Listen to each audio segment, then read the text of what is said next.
आ गया पटना से पाकिस्तान 2 मूवी का रिलीज डेट। दिनेश लाल निरहुआ का नई भोजपुरी फिल्म पटना से पाकिस्तान 2। इस मूवी का फर्स्ट लुक जारी किया गया है। इसका ट्रेलर बॉस म्यूजिक भोजपुरी के यूट्यूब चैनल से रिलीज कर दिया गया है। देशभक्ति मूवी होने वाला है। मारधार एक्शन से भरपूर इस मूवी में देखने को मिलेगा। पटना से पाकिस्तान इस मूवी में संगीत दिए हैं ओम झा, साजन मिश्रा।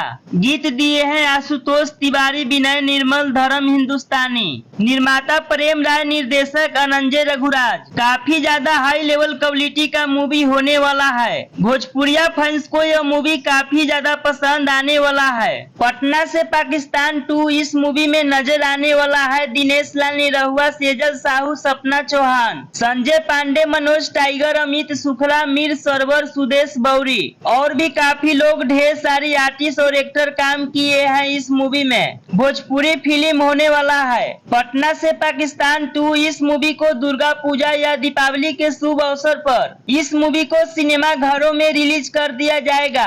आप लोग इस मूवी को नजदीकी सिनेमा घरों में जरूर देखिएगा। सपना चौहान दिनेश लाल निरहुआ का फैन है तो इस मूवी को जरूर देखिएगा।